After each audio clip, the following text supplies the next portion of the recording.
Você já ouviu falar no Windows Phone? Um sistema operacional que veio com a proposta de ser o concorrente do Android e do iOS. Teoricamente, era uma novidade comercial e tecnológica que tinha tudo para dar certo. Era um telefone com sistema operacional muito à frente do seu tempo e que deixou os fãs do sistema operacional Windows entusiasmados. Mas alguns erros destruíram o projeto e hoje o Windows Phone está apenas na lembrança daqueles que um dia possuíram um. Mas que erros foram esses? Como um aparelho com tanto investimento pode ter sido uma falha? E como a Microsoft perdeu 7 bilhões de dólares com o Windows Phone? Vamos mostrar tudo isso a seguir em O Windows Phone, um erro de 7 bilhões de dólares.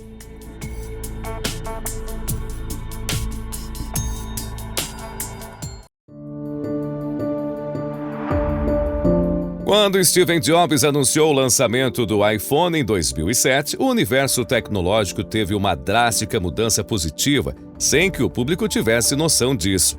Os smartphones, a partir daquele momento, seriam realmente intuitivos, sem uma navegação complicada e sem um teclado ocupando metade do espaço do dispositivo. Tenho certeza que muitos não imaginavam como uma tela multitouch poderia transformar o mercado tecnológico. Entretanto, na época, nem todos estavam realmente convencidos de que seria uma novidade promissora. A maioria apostava no fracasso desse novo investimento. Um dos que pensava dessa forma era o CEO da Microsoft, Steve Ballmer. O primeiro pensamento de Ballmer, ao saber sobre o lançamento do iPhone, foi que era o celular mais caro do mundo e não atrairia a atenção dos clientes empresariais pelo fato de não ter um teclado, tornando o dispositivo uma péssima máquina de e-mails. Veja só o pensamento da época. O pensamento de Steve Ballmer não poderia estar mais errado. Mas qual seria o motivo para esse pensamento sobre a Apple? Provavelmente isso aconteceu porque a Microsoft estava no seu auge, com muita experiência em computação móvel desde 1996. Nesse mesmo ano, Bill Gates iria revelar o computador portátil que rodava o Windows CE, que era basicamente o Windows 3 ajustado para rodar em hardware simples. Na época em que o iPhone foi lançado, a Microsoft era o segundo maior player no espaço de software móvel e, por isso, não se sentiam ameaçados pela Apple, até verem os números de vendas do iPhone. No final de 2008, a Microsoft percebe o seu erro e começou a trabalhar construindo seu próprio dispositivo multitouch. Em 2010, o software do Windows Phone foi revelado para assumir o lugar do iPhone, mas sabemos que não foi bem isso que aconteceu.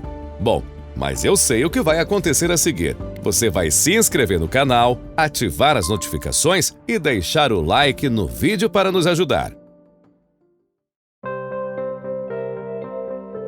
Durante o desenvolvimento do Windows Phone, a ideia da Microsoft era apostar na retrocompatibilidade para aproveitar apps do Windows Mobile. Mas pelo fato da empresa ter desenvolvido o sistema relativamente rápido, a primeira versão do Windows Phone deixou de lado essa proposta. Por outro lado, ela entregou novos recursos e uma interface bem diferente. As vendas dos primeiros modelos com o Windows Phone 7 começaram em outubro de 2010. A primeira versão do Windows Phone trouxe recursos interessantes, mas o sistema estava longe de ser perfeito e ainda precisava de diversos aprimoramentos. O Windows Phone 7 tinha uma boa usabilidade e uma cara bonita por conta das Live Tiles, uma novidade no mercado. Mas ele ainda tinha várias limitações, como por exemplo, quando você desligava a tela do aparelho, o Wi-Fi era desconectado, algo que não fazia sentido algum. Pensando nisso, em 2011, Steve Ballmer, CEO da Microsoft na época, revelou que uma grande atualização chegaria no final do ano trazendo novas funcionalidades. Dentre as melhorias, é possível destacar uma versão móvel do Internet Explorer 9 com melhor capacidade gráfica, integração do Twitter e multitarefas para apps. Esse update, chamado de Windows Phone 7.5, foi responsável pelo crescimento inicial do sistema. No geral, parecia um software que estava 5 anos à frente do seu tempo e, por isso, recebeu o apoio de vários parceiros como Samsung, HTC, Nokia, que fabricaram celulares com o sistema Windows Phone. Todos tinham certeza sobre o futuro promissor do Windows Phone. No ano seguinte, a parceria da Microsoft com a Nokia resultou na série Lumia, e esses celulares prometiam um design impressionante, com foco na funcionalidade da câmera. O Windows Phone estava parecendo forte para o mercado tecnológico e suas funcionalidades pareciam perfeitas. Mas havia um problema: não havia aplicativos para esse sistema operacional. Mesmo com todos os benefícios de ter o Windows na palma da mão, em determinado momento ficava chato olhar para um celular sem aplicativos para ele. Do ponto de vista dos desenvolvedores de aplicativos, o Windows Phone tinha surgido tarde demais. A maioria deles já estavam aliados ao iOS ou Android. Então, ninguém queria fazer aplicativos para um novo sistema operacional com uma base de usuários menor.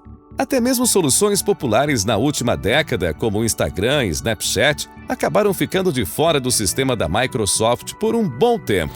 Por isso, os consumidores do Windows Phone tiveram muitas reclamações sobre a restrição de aplicativos. Eles, basicamente, compravam um aparelho com um sistema perfeito, mas sem aplicativos para usar.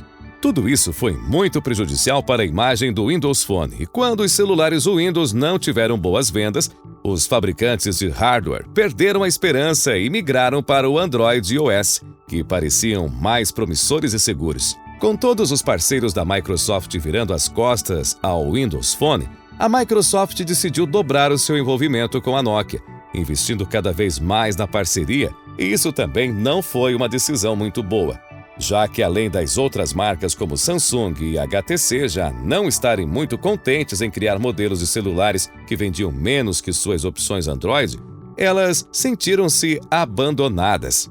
Posteriormente, a divisão móvel da Nokia foi comprada por 7,2 bilhões de dólares e a Microsoft basicamente renomeou os hardwares Nokia com logotipos da Microsoft para fortalecer a imagem da marca. Mas a falta de aplicativos e cada vez menos opções de aparelhos no mercado foi resultando em uma morte lenta para o Windows Phone. Por causa de tudo isso, a Microsoft mudou de CEO, de Steve Ballmer para o atual CEO, Satya Nadella, em 2014. O novo CEO viu o Windows Phone como uma perda de tempo e decidiu mudar as prioridades da empresa para longe dele. Em 2015, a Microsoft tinha uma baixíssima participação de mercado e os consumidores optaram definitivamente pela Apple e pelo Android. A maior parte da mídia especializada declarou o fim do sistema ainda em 2015, quando uma pesquisa foi divulgada revelando que apenas 2,5% dos celulares no mercado naquela época usavam o sistema da Microsoft. No final de 2015, 8 mil funcionários foram demitidos da Nokia. Mesmo com sua linha praticamente encerrada, a Microsoft não chegou a fazer uma declaração realmente oficial do fim do Windows Phone. Mas foi mais ou menos em outubro de 2017 que seus representantes começaram a falar abertamente em público como se os aparelhos tivessem sido encerrados mesmo. Olhando o cenário como um todo, é possível dizer que o Windows Phone lutou para permanecer no mercado. A Nokia lançou diversos modelos e a Microsoft chegou a investir bilhões comprando a parceria para atrair mais consumidores e tentar manter o sistema vivo. Mas os problemas ao longo do caminho barraram sua possível ascensão. Talvez o principal deles tenha sido a falta de aplicativos. Android e iOS já entregavam diversas opções de redes sociais e jogos em suas respectivas lojas, enquanto o Windows Phone sempre teve uma certa limitação nesse aspecto, já que poucos desenvolvedores tinham interesse na plataforma. Algumas empresas também deixaram o sistema de lado. O Google, por exemplo, nunca permitiu que seus apps fossem distribuídos oficialmente na Windows Phone Store, enquanto o Instagram só foi liberar uma versão oficial muito tempo depois, mais especificamente no início do Windows 10 Mobile. De qualquer forma, o Windows Phone também tinha pontos positivos. Sua integração com os serviços da Microsoft e até com algumas redes sociais era excelente. A interface podia ser totalmente personalizada e a fluidez em modelos de entrada chamava atenção, além de outras características. A Microsoft ainda atua no mercado mobile, mas não como antes. Em agosto de 2020, a empresa anunciou a Surface Duo, aparelho dobrável que roda Android, ou seja, além da participação ser pequena, não vemos nada de Windows Phone ou coisa parecida. já que hoje esse sistema operacional vive apenas na lembrança de quem um dia foi usuário. O que também está na lembrança são os tempos áureos do Império de Eike Batista. Ele que já foi o homem mais rico do Brasil e o 7º mais rico do mundo. Hoje amarga várias derrotas nos tribunais e dívidas milionárias. Gênio para uns e charlatão para outros. Clica nesse vídeo que está aparecendo e assista a ascensão e queda do Império de Eike Batista. Como ele está hoje. Obrigado por ter ficado com a gente até agora. Um grande abraço, fiquem com Deus e até a próxima.